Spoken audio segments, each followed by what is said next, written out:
Hey everyone, before we get into this episode, I want to let you know about my free guidebook called Music Production Essentials. It's a brief rundown of my top 24 takeaways that I've learned over the course of interviewing so many audio professionals for this podcast. So just go to secretsonics.co and you'll see the image. It's a totally free download, and I hope it helps you with your productions. Hey everyone, welcome back to Secret Sonics. Thank you for bearing with me while I took a brief break and I just took 2 weeks off and reissued a couple of great episodes. But I'm back and refreshed and ready to rock this podcast once again. And I'm super excited about this episode. This is episode 101 with Duane Lundy, who is a great music producer and mixing engineer. And we had a great chat. I think you're going to love it. We talk about his journey from being a tennis player, actually, to coaching other people in tennis, and then how he kind of shifted into production straight from there. And we talk about how he self-taught himself how to do production and engineering, his approach to production, which is like nurturing the artists he works with, which is really inspiring and really cool to hear about. And we also talked about, his approach to mixing, working with legacy artists such as Ringo Starr, and a whole slew of other things. So I think you're going to love this conversation. So without further ado, here's my conversation with Duane Lundy here on Secret Sonics. You're listening to Secret Sonics, a podcast exploring the creative side of music production. Join us weekly for honest conversations with real-world music producers and audio professionals.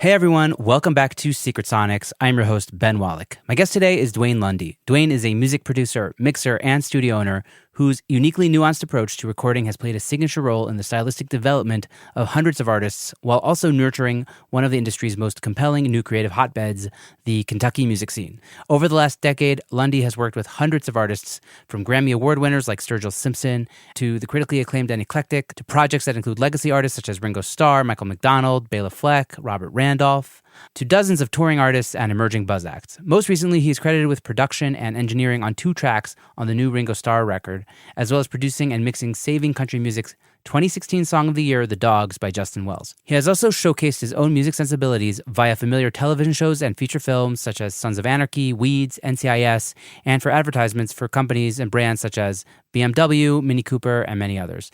Former guest of the show, Justin Perkins, recommended I reach out to Duane, who's graciously agreed to join me on the show. So with all that to say, welcome to Secret Sonics, Duane. Thank you very much for having me. Yeah, it's a pleasure. So tell the audience a little bit about your story. Who are you? How did music become a thing for you? And how did that kind of evolve into production? Who am I? Well, it's ever evolving. That's a great point. Yeah, that's for a therapist to figure out. Right, same here. Yeah.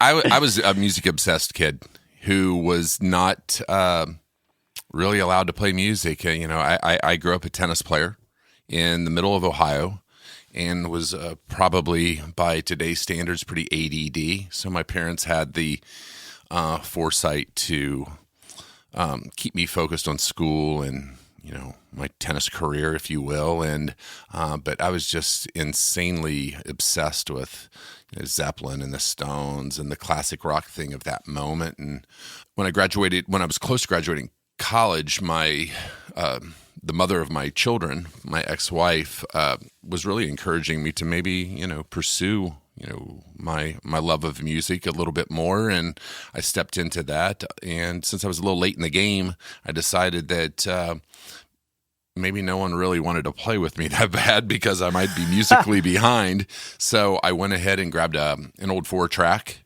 at the same moment that I had bought my guitar. And so those, that narrative of my music as a player and as a recordist really began at that time and continued forth from there. And I have a very organic, I would say if there was one thing I was really proud of about my career, as it sort of timelines out, is that I'm very self-taught. I was incredibly enthusiastic and driven, and I had basically sold a business, and by virtue of that, I had no idea what I was going to do. And I just had a little bit of money from that. And I decided in the course of a very short span of time that I was going to be a music producer and a de facto mixer even though I'm not even totally certain that I knew what all of that meant at the time. But, with a wife and 2 kids, that's the path I took. Wow. I feel like there's something to be said here about this tennis journey that you had before going down the music rabbit hole, and also the selling a business. Those are like 2 things that probably really taught you how to focus, be driven, and also, understand money and how to charge people for your time. Well, yeah, maybe. The tennis thing was, my ex-wife was a top 20 in the world tennis player. Wow. And yeah, she was an amazing player and is an amazing human being and mother. I think there was a competitive spirit. I grew up in the Midwest, playing tennis, which wasn't exactly football or baseball or basketball. And so I was trying to, really carve out a little niche for myself without knowing it.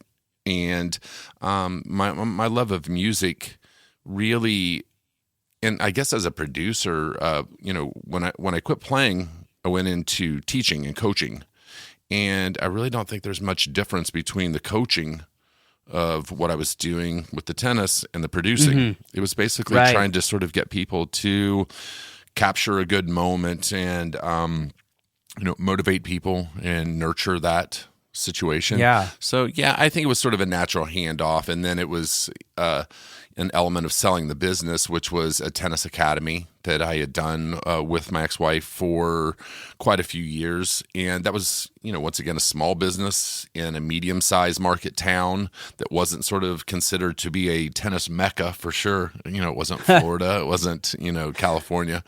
And I wouldn't even know, honestly, what a tennis mecca city would be. Yeah, right. I think wherever the sunshine is all the time is sort of what that is. Yeah. Totally. And it was the same way when I went into music. It was everybody sort of, I would imagine, thought I might be a little bit off the tilt. Oh yeah, sure. You're gonna be a music producer in Lexington, Kentucky. That sounds totally right. But I happened to come along at a really, cross-faded moment. The internet was, starting to have its dawn, and the downloading situation, which in some ways may have annihilated the business model of the industry, gave me a career, and so I was able to slip through. Yeah. Wow. Can you get a little bit more detailed on that? Like, what happened in terms of, like, was it because you opened a smaller studio and were keeping budget lower? Like, how were you able to ride that tide when a lot of bigger studios were shutting down? My philosophy with recording is it's a very selfish sort of setup.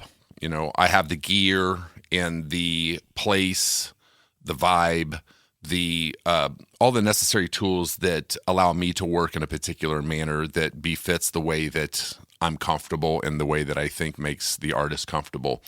And in the mid 2000s, we had switched from having to go from, a 72 channel or 96 channel console to being able to do a hybrid methodology. Yeah. In the box, with front end analog gear.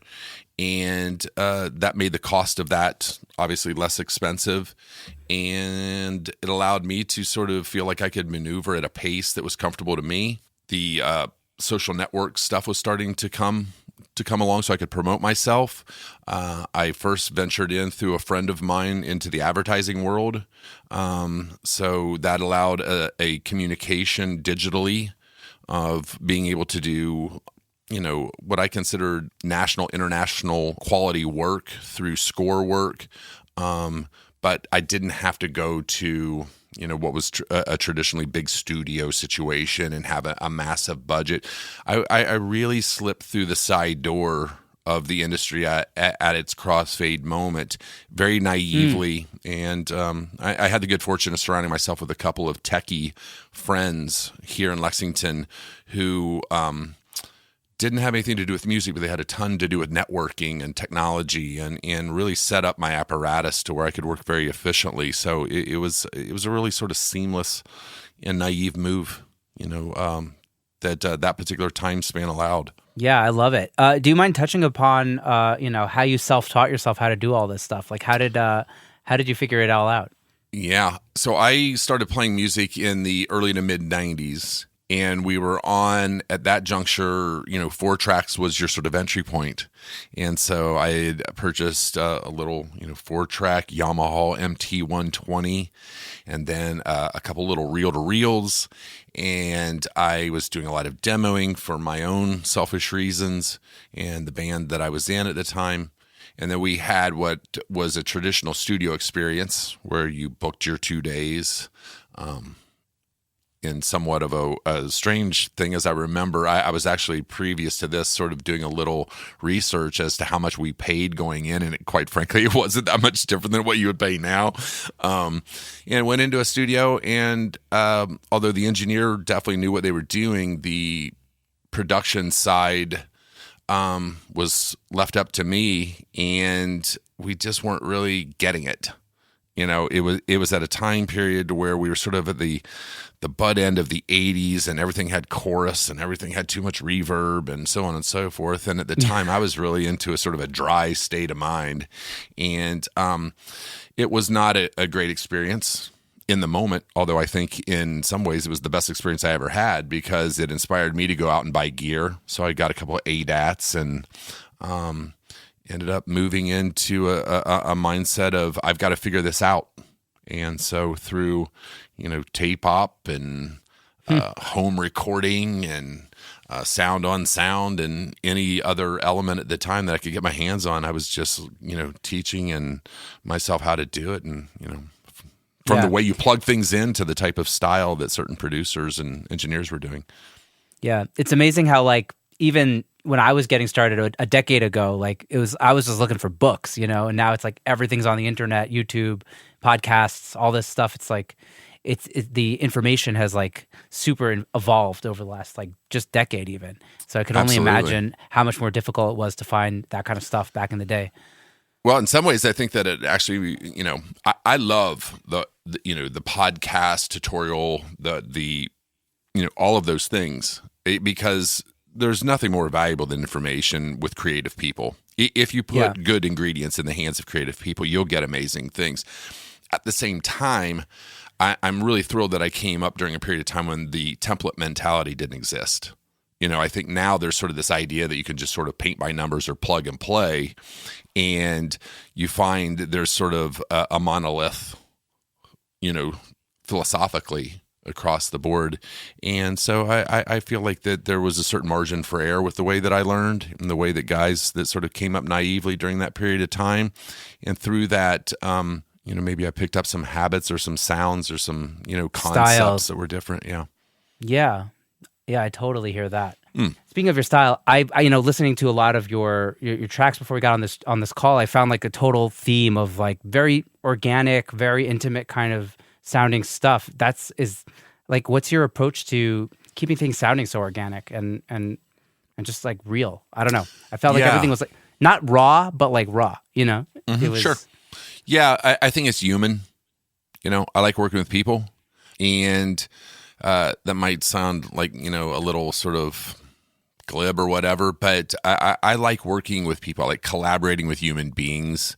I think personality and character of what different individuals, different songwriters, different players, different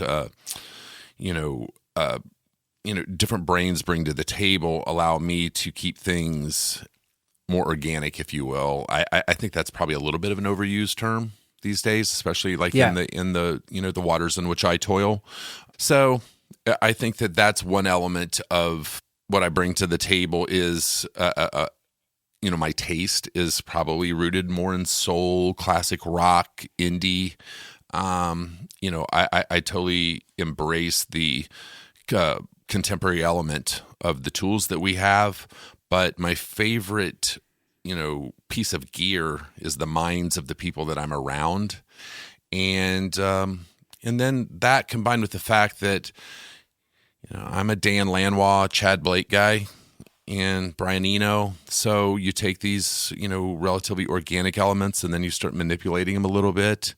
You start trying to, I always think of it as like making a pizza a little bit, I guess. I mean, I'm trying to knead the dough all the way out to the edges. And when you run out of it, that's enough. But I think it's you know, there's sort of a thing there that I think sort of brings the organic and the deconstructed, manipulated element of sound